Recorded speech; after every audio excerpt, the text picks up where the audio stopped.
أعوذ بالله من الشيطان الرجيم بسم الله الرحمن الرحيم وبه نستعين وصلى الله على سيدنا محمد وآل بيته الطاهرين اللهم صل على محمد وآل محمد.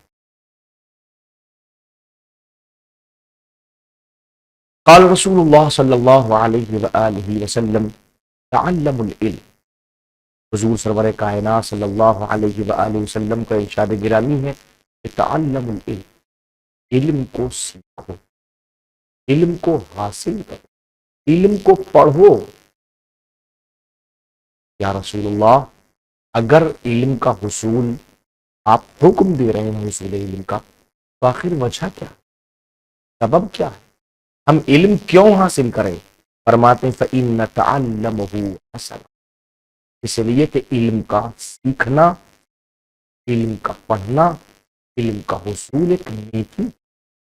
کون انسان ایسا جو نیکی کے حصول کے لیے کوشش اور کاوش کرے گا؟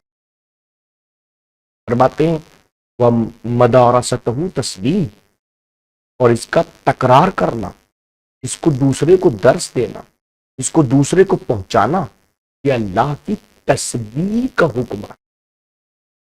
یعنی اگر ہم کسی کو علم دے رہے ہیں، کسی تک علم پہنچا رہے ہیں، تو یہ فقط اور فقط ہمارا عمل نہیں ہے، در حقیقت تسبیح پرورت. اور فرماتے ہیں والبحث عنہا جہاد، یاد رکھو علم کے لیے تفحص کرنا، علم کے لیے جستجو کرنا، علم کے لیے کدوکاش کرنا، علم کے لیے مسلسل کوششیں کرتے رہنا، اسی کا نام جہاد. حالانکہ گفتگو ہو سکتی ہے کہ جہاد کا مطلب کسی کا سر کاٹنا نہیں ہے. اسلام کہتا جہاد تحصیل علم کے لیے کی گئی ایک کاوش. ہم سب کو حضور صلی اللہ علیہ وسلم کائنات کے بتائے ہوئے راستے پر چلنے کی توفیق مرحمت. وَكَذَا الْمُرَادُ مِنَ الْعَقْلِ الْمُدْرِكِ لِلْحُسْنِ وَالْقُبِّ الْمَانِعِ الثَّانِي هُوَ الْعَقْلُ النَّظَرِي. تب انہوں نے کہا کہ اگر پہلے معنی کے اندر مراد لیا جائے تو عقل نظری ہوتی ہے، وہ چونکہ وہ کمال کا ادراک کر رہی ہے، نقص کا ادراک کر رہی ہے. اب اگر عقل، وہ عقل جو حسن و قب کو معنی ثانی میں درک کر رہی ہے، وَكَذَا الْمُرَادُ مِنَ الْعَقْلِ، اور یہاں پر عقل سے مراد بھی وہی ہوگا. کون سی عقل؟ المدرک للحسن والقب المعنی الثانی، جو حسن اور قب کو دوسرے معنی میں درک کر رہی ہے. هو العقل النظری، وہ بھی عقل نظری ہے. پہلے والے معنی میں بھی عقل نظری ہے، دوسرے والے معنی میں بھی عقل نظری ہے. لأن الملائمہ وعدمها، اس لیے کہ ملائمہ وعدمها اور عدم ملائمہ، او المصلحہ والمفسدہ، یہ کس کا مصلحت ہے، اس میں فساد پایا جاتا ہے. مما ينبغي ان يعلم، یہ ان چیزوں میں سے ہے کہ اس کو جاننا ضروری ہے، کرنا ضروری نہیں ہے، جاننا ضروری ہے. تو جس کا جاننا ضروری ہے اس کا تعلق عقل نظری سے ہوتا ہے. تو پہلے والے کمال و نقص کا تعلق بھی ان چیزوں تھا جس کا جاننا ضروری تھا، عقل نظری ہوئی. دوسرے معنی کے اندر بھی تعلق اس چیزوں سے ہے کہ اس کا جاننا ضروری ہے، عقل نظری ہوئی. وَيَسْتَتْبِعْ ذَلِكَ إِدْرَاكَ أَنَّهُ يَنبَغِي الْفِعْلُ أَوِ التَّرْكُ عَلَى طِبْقِ مَعَانٍ. یہ اور بات ہے کہ یہ ادراک استتباع کرتا ہے، تتبع کرتا ہے، پیچھے بھی چلتا ہے اس بات کے کہ اس کام کو کرنا چاہیے یا اس کا ترک کرنا چاہیے. یہ اپنے علم کے مطابق ہوگا.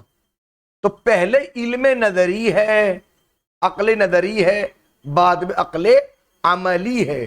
تو یہاں پر اگر آپ دیکھیں تو جو جملہ انہوں نے اوپر استعمال کیا کہ عقل عملی نے عقل نظری سے مدد طلب کی ہے اس معاملے کے لیے، لیکن پہلے منزل کے اوپر حسن و قب کے معنی اول میں بھی عقل نظری ہے، معنی ثانی میں بھی عقل نظری ہے. اب انہوں نے یہاں تھوڑا سا آپ کی خدمت میں تھوڑا سا ایک جامع السعادات کتاب ہے، اس کا ایک نظریہ پیش کیا ہے کہ جس کے اندر صاحب کتاب نے شیخ رئیس ابو علی سینا کے اوپر کچھ رد کرتے ہوئے کہا وَمِنَ الْعَجِیبِ، یہ بات بالکل عجیب ہے کہ ما جاء فی جامع السعادات، جامع السعادات میں واقع ہوا، فی جامع السعادات جامع میں اذ یقول ردن، اس وقت میں جب انہوں نے رد کی انہوں نے علی الشیخ الرئیس، شیخ رئیس کی خرید هذه الصناعة، جو اس صناعت کے ایک خاص منزل کے اوپر ایک اہم فرد ہیں، کیا انہوں نے کہا ان مطلق الادراک والارشاد، صرف ادراک، صرف چیز کا درک کرنا، یا فقط ارشاد، انما ہوا من العقل النظری، وہ عقل نظری سے ہوتا ہے، فہوا بمنزلۃ المشیر الناس، لہذا وہ جو ہے ادراک صرف ایک مشیر کی حیثیت رکھتا ہے، اس کا کام مشورہ دینا ہے، یہ چیز اچھی ہے کر لو، ناصح کی جگہ پہ نصیحت کرنے والا، اس کا کام بس آپ یہ کام کر لیجئے۔ والعقل العملی بمنزلۃ المنفذ المجری لاشارات، اور عقل عملی جو ہے وہ اس ارشاد کو نافذ کرنے والا ہے، وہ اس چیز کو محسوس کر رہا ہے، اس کو نافذ کرنے والا ہے عقل عملی۔ تو اس کا مطلب عقل نظری کا کام جو ہے وہ ان کے مطابق جامع سعادت کے مطابق صاحب جامع ہے کہ ان کا کام صرف ادراک کرنا ہے، وہ صرف مشیر ہے، ناصح ہے۔ عقل عملی اس کو نافذ کرنے والا، المجری جو جاری کر رہا ہے اشارات، اس کی اشارات کو۔ وہذا منہ خروج عن الاصطلاح، یہ چیز جو ہے اصطلاح سے خارج ہونے کا سبب بن رہی ہے۔ وما ندری ما یقصد به العقل العملی، ہمیں نہیں پتا کہ وہ عقل عملی سے کیا قصد لے، کیا مراد دے رہے ہیں، ہمیں نہیں معلوم اس بات میں۔ اذا کان الارشاد والنصح للعقل النظری، اس لیے کہ اگر ارشاد اور نصیحت عقل نظری کے لیے ہے تو پھر عقل عملی کا کام کیا ہے؟ وَلَيْسَ هُنَاكَ عَقْلَانِ فِي الْحَقِيقَةِ، یاد رکھیں یہاں پہ دو عقل نہیں انسان کے پاس میں، کما قدم نے، ہم نے بات گزر چکی ہے، ہم یہ بات کہہ چکے ہیں، دو عقل نہیں ہے کہ ادھر دائیں طرف جو ہے فرض کیجئے وہ عقل نظری ہے اور بائیں طرف جو ہے وہ عقل عملی ہے، ایسا نہیں ہے، یہاں دو عقل نہیں ہے، بل ہوا عقل واحد، حقیقت میں ایک ہی عقل ہے۔ ولیکن الاختلاف فی مدرکاتہ و متعلقاتہ، اختلاف جو ہے وہ مدرکات میں ہے، متعلقات میں ہے۔ اگر ادراک کا تعلق ان چیزوں سے اس کو جاننا ضروری ہے تو عقل نظری ہے، ادراک کا تعلق ان چیزوں سے اس کا کرنا ضروری ہے تو عقل عملی ہے۔ وللتمیز بین الموارد، اور اب جگہوں کی تمیز کرنے کے لیے کون سی عقل عقل عملی ہے، کون سی عقل عقل نظری ہے، یسمى تارۃ عملیا و اخری نظریا، کبھی اس کو عملی کہا جاتا ہے اور کبھی اس کو نظری کہا جاتا ہے۔ وَكَأَنَّهُ يُرِيدُ مِنَ الْعَقْلِ الْعَمَلِي نَفْسُ التَّصْمِيمِ وَالْإِرَادَةِ لِلْعَمَلِ، اور محسوس یہ ہوتا ہے کہ عقل عملی سے ارادہ کیا جاتا ہے خود اس عمل کے کرنے کا، تصمیم کا۔ وَتَسْمِيَةُ الْإِرَادَةِ عَقْلًا وَضْعٌ جَدِيدٌ فِي اللُّغَةِ، اور یاد رکھیے کسی ارادے کو عقل کا نام دینا یہ لغت میں ایک جدید وضع ہے، کہ نئی پہچان ہے، نئی ترکیب ہے جو سامنے لے کے آئے، اس طرح کی بات واضح ہوئی۔ تو عقل کی دو قسمیں ہیں، ایک عقل عقل نظری ہے اور ایک عقل عقل عملی ہے۔ دو عقل نہیں ہے، عقل ایک ہی ہے، مدرکات کے اعتبار سے دونوں کے نام تبدیل ہوتے ہیں، ٹھیک ہے۔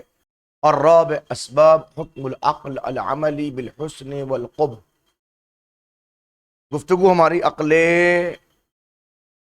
عملی اور عقل نظری تک پہنچ گئی تھی۔ ہم نے کہا عقل کی دو قسمیں ہیں، مراد یہاں پہ یہ نہیں کہ عقل دو طرح کی ہے، بلکہ عقل ایک ہی ہے، مدرکات کی بنیاد پر ان دونوں میں فرق ہو جاتا ہے۔ اگر مدرک کا تعلق ان چیزوں سے ہے کہ جس کو جاننا ضروری ہے تو عقل نظری ہے، اور اگر مدرک کا تعلق ان چیزوں سے ہے اس کا کرنا ضروری ہے، عقل عملی۔ اب مسئلہ یہ کہ عقل عملی حسن اور قبح کے اوپر حکم کیسے لگاتی ہے، اس کے اسباب کیا ہیں؟ عقل عملی ہے، وہ کسی حسن کے یہ کام اچھا ہے، یہ کام برا ہے، یہ حکم کیسے لگاتی ہے، اس کا اسباب کیا کیا ہے، اس سے متعلق بحث یہ آپ کی خدمت میں پیش ہو رہی ہے۔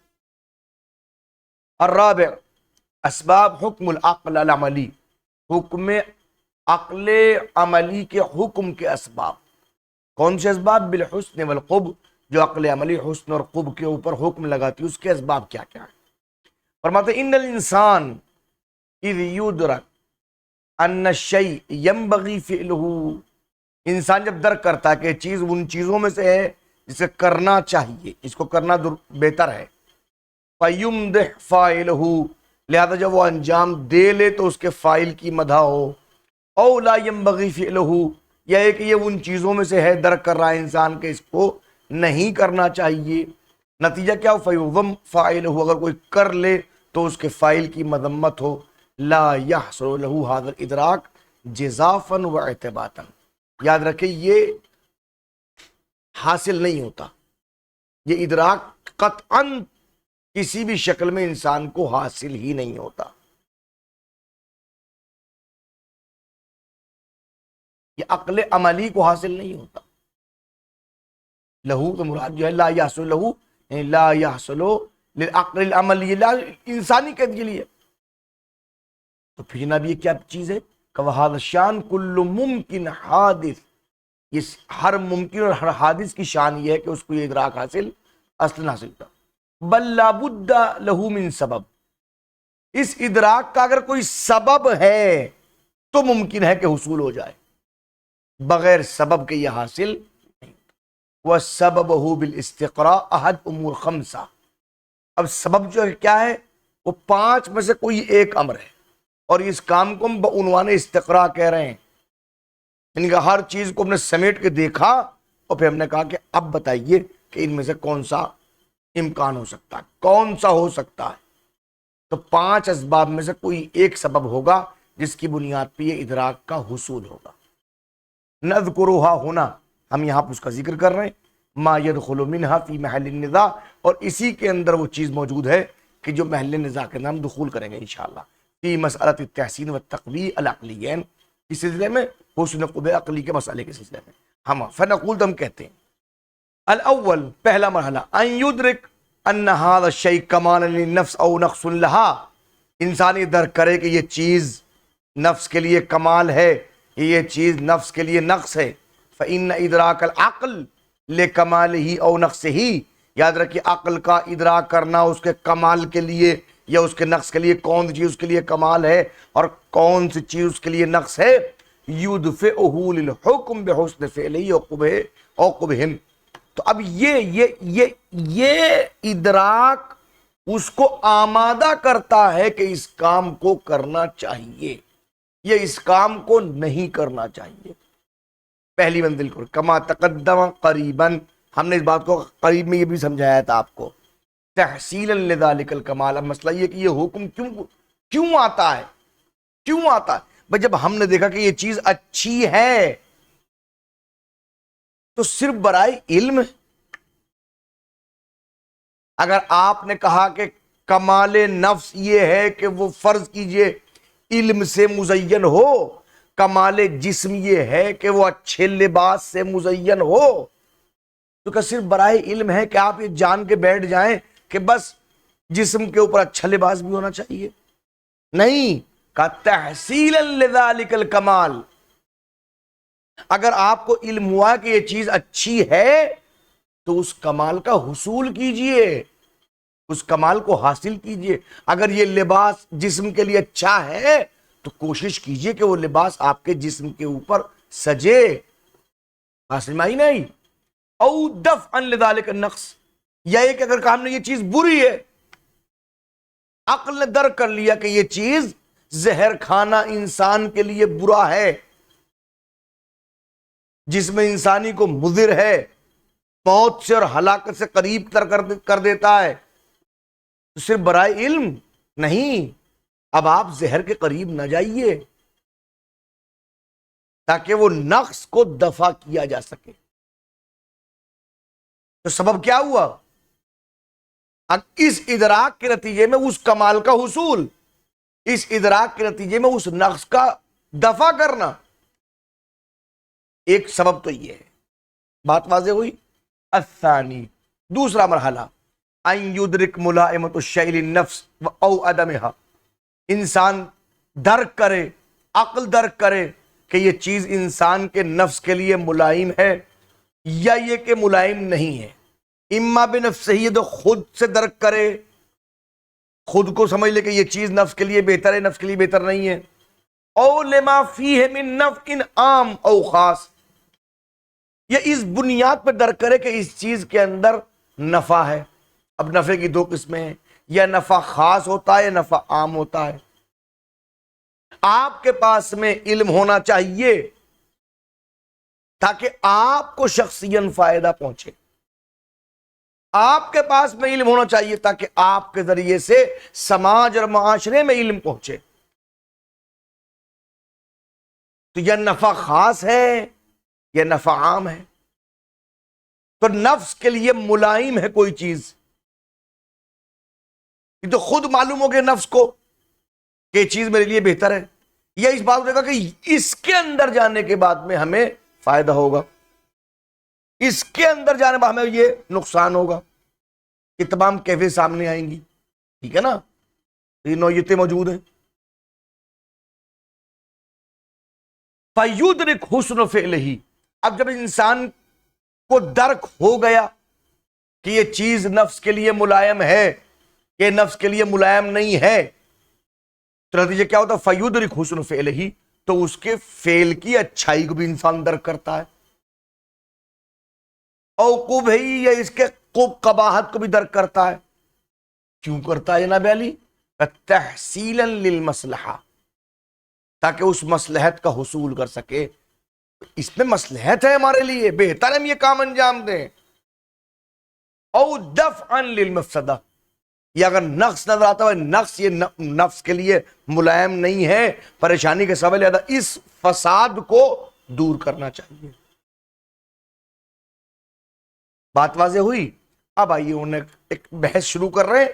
ابتداء ہم چند جملے اس بات کے کہہ دیں تاکہ بعد میں کل کے لیے بحث کو ملتوی کریں. وَكُلُّ مِنْ هَذَيْنِ الْإِدْرَاكَيْنِ، یہ دونوں ادراک، پہلے والا ادراک بھی دوسرا والا ادراک بھی، یعنی کیا مطلب؟ یعنی ادراک الکمال او النقص پہلا والا، او ادراک الملائمہ او عدمہا، یا ادراک ملائمہ عدم ملائمہ، یکون علی نحوین، یہ دو طرح سے ہوتا، دونوں کا ادراک دو طرح سے سامنے آتا ہے. اب کیا ہے، اس کی شکل میں ہے، انشاءاللہ اس کے بعد میں. وصلی اللہ علی محمد و آلہ الطاہرین.